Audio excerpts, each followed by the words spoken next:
So in order to understand resonance or true knowing, first you have to accept that your inner being exists, and next you have to accept that your inner being is with you all day every day, focused with you on what you're focused about, having an opinion about what you have an opinion about.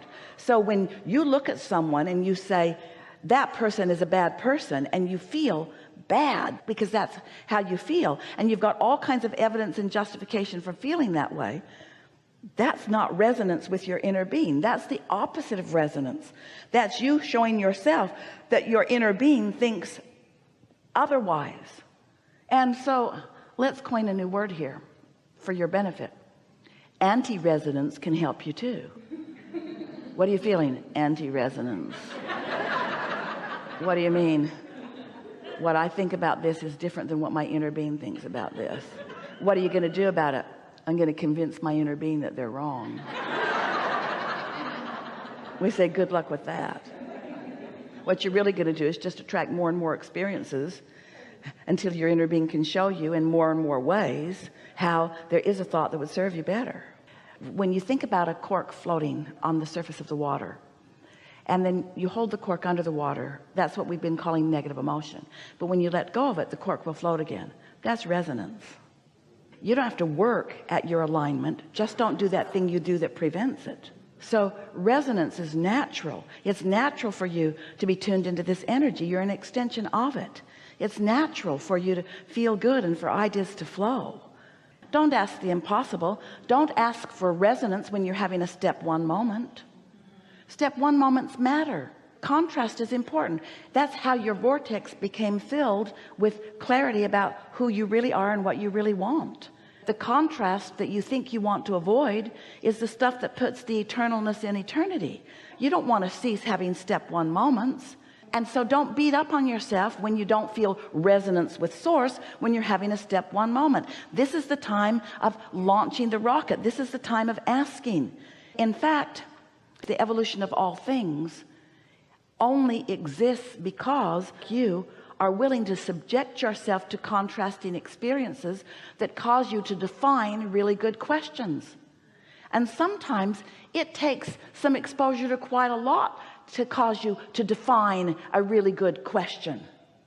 And you can't get a really good answer without a really good question, and you can't get a wonderful life-giving solution unless you have explored its absence for a while. Are you getting this? So we want you to love yourself and embrace all of it, because it's all part of the expansion process. And when you do that, you'll be in the middle of some mess, and someone will say, why are you in such a good mood? And you say, oh, I'm having a growth spurt. Really good stuff is coming out of this. Really good stuff is coming out of this. Here's something that is powerful to consider. When you are in a step one moment, you know what that means. When you are aware of what you don't want, don't try to make that step one moment a step three moment. Put some distance between the two. And by some distance, we mean time, space, time, mostly time, but time and space.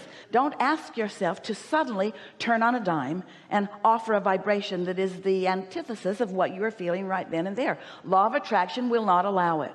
Law of attraction will not say to you, well, you've got this momentum going. You've got this momentum going. What we're saying is, oh, hear this. We've not said this before. There is value and power in allowing the momentum of unwanted to grow.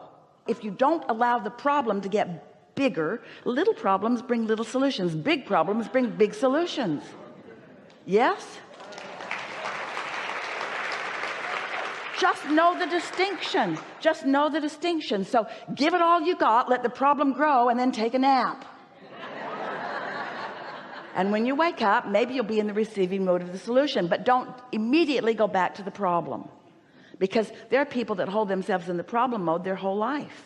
You hear them. It's just complaint after complaint after complaint after complaint after complaint. And oh, they've created this whopping vortex, this magnificent vortex. And all their inner being, all the inner beings were over here just dancing, dancing, dancing, just waiting for just a glimpse in our direction of what they really want. But oh no, they are problem oriented because that's the way they've been taught.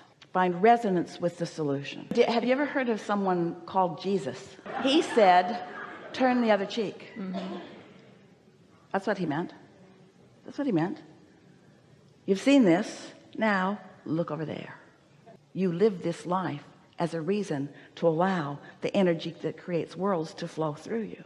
It doesn't matter what you are using as your reason for focus. Source energy will flow. And the point is energy flowing. Finding something that you're focusing upon, that you are asking energy to flow. You are the project. You didn't come to create world peace. You came to find personal satisfaction and contentment. You didn't come to solve the problems of the world. You came to define your own problems and bring solutions to those. You are the project. You are the important project. You are the joy-seeking project. You are the life-flowing project. And everyone like you has direct access to all of this. You don't need to save the world. In fact, you can't. They all have equal access to this energy. Everyone has contrast. Everyone has a vortex. Everyone is summoning energy. Everyone is either letting it in or not letting it in any moment. And you certainly can uplift them and assist them by demonstrating through the clarity of your own example how to live joyfully and happily ever after. But you didn't come to save a world that doesn't need saving. You came to demonstrate your own joy that others might find theirs as well.